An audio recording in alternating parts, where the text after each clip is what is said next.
big thank you to Catherine Howard for submitting this photo of her grandchild. I've called this photo and this painting Dimples, or Darling Dimples, because I think that's also what Catherine calls it. The challenge in this painting is twofold. First of all, I have never painted a toddler in watercolor or in any color. And secondly, I'm doing a lot of cream pinkish skin tones, so there's going to be a lot of patience and a lot of layering in this one. You can see I've started with a wash, and what I did was I made a white pink wash using a white watercolor. You could use white gouache as well, but I find that it's a little less forgiving. And then I made 3 variants of this white color. So I did a very, very, very light wash, and then slightly darker, and I worked these 3 washes while the painting was still wet. I haven't let it dry at this point. So you've seen me apply the really, really light wash, and now this is my second wash. It's slightly darker, and I'm looking at the picture and I'm just going in to fill in some of the color lines. The trap you can fall into when you're doing portraiture is trying to paint a face, and I know that sounds contradictory. What you need to do is you need to forget that it's a face and just look at the color details. So at the moment I'm looking at a backwards C, and I'm thinking, how far up is that C? How dark is it? Where do the dark lines meet? And I'm not thinking that it is an eye at all. And as soon as you can let go of identifying that as an eye, then that's when you start to be able to understand where the colors are.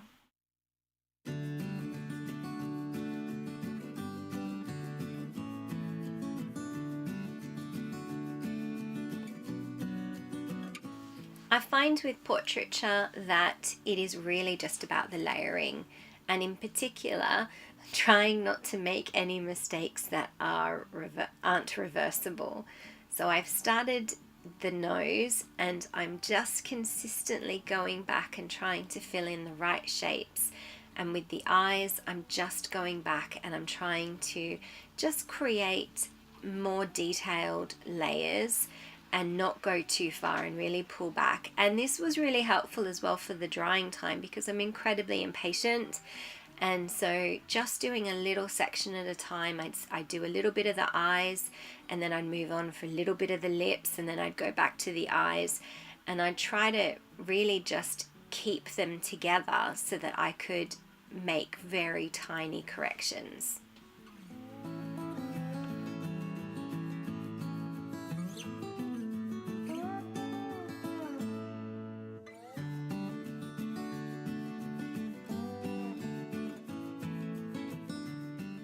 What you want to do when you're doing the eyes is you want to start off with the lightest color.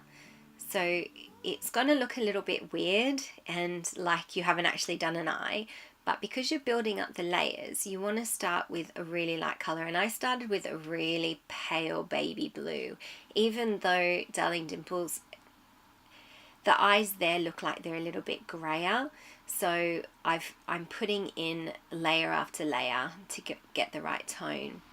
The same thing happened in the lips, because there's a little bit of dribble and reflection on the lips. I had to really slowly create the layer of what that kind of translucency was actually going to look like.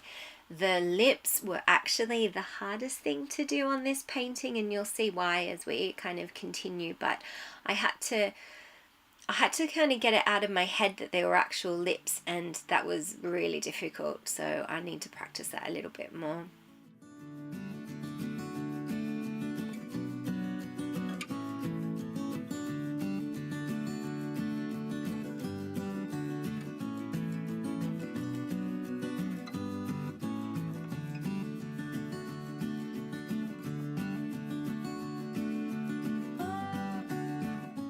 These wispy eyelashes were some of the funnest things to do in this painting. I'm not 100% sure if I started them too early. Like I said, I'm super impatient.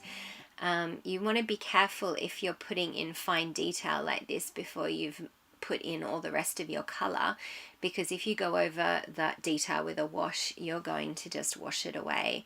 So I think it was a little bit impatient of me. It worked out in the end, because it turned out what I needed to do was build the layers of the lashes, even though it didn't look like it at first.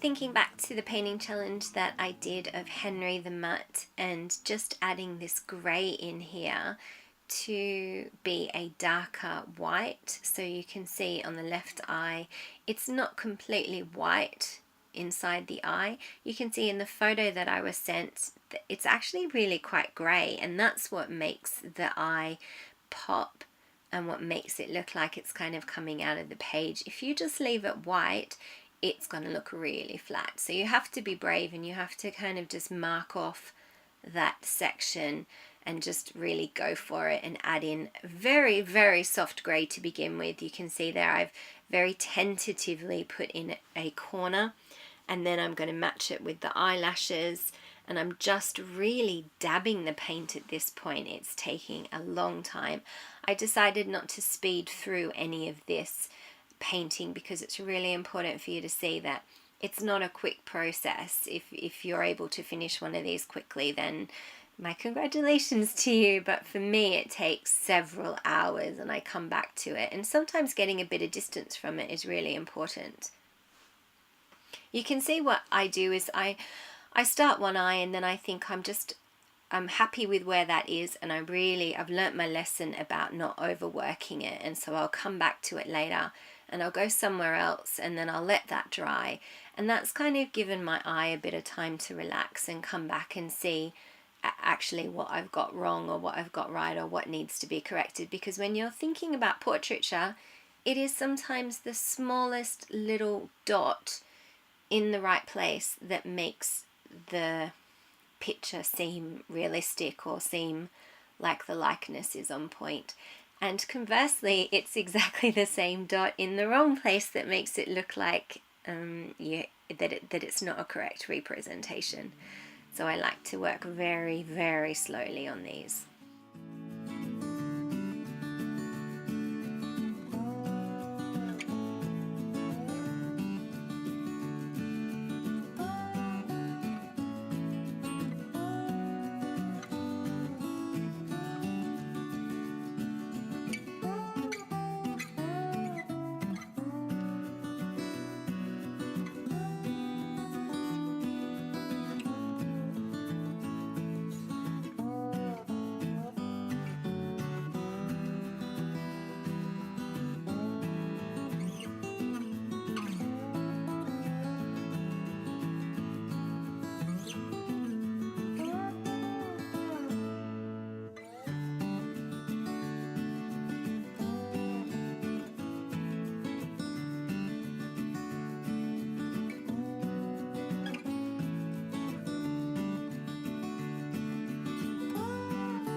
At some point you do have to be brave, and you do have to put in a bit of a darker colour, and then it's kind of like cleaning your house or your boat.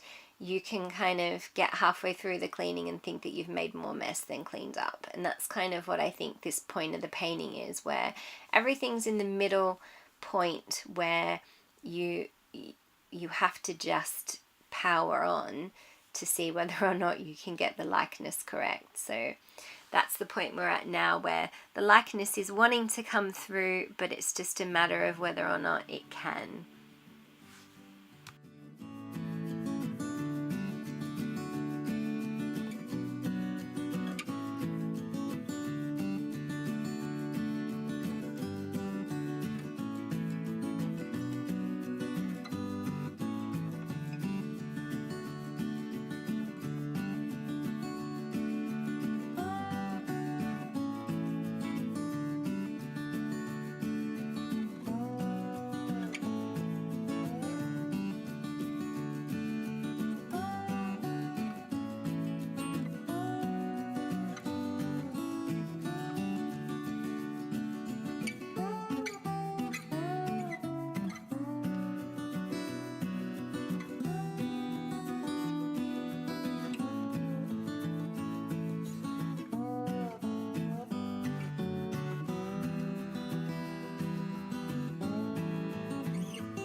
At this point, I have to give a big shout out to Catherine Howard, who helped me finish this painting off. Because it was my first one, I did need a bit of help to assess the likeness and to see whether or not she thought it was on point as well. And she gave me a few extra tips about the hair and the eyes and just the colouring, which I was really grateful to receive. And I really enjoyed this challenge. I'm looking for another portrait to do that is half as cute as this, and then I'll be happy, because it was really terrible parting with this painting, and I kind of miss it on the boat because it was so adorable. Hopefully you've enjoyed this lesson on how to paint a toddler, and if you have, please give it a like and a thumbs up. Go over to my Facebook page, the details are written below, and join us with these challenges. Submit your own challenges and your own photos, and thanks for watching.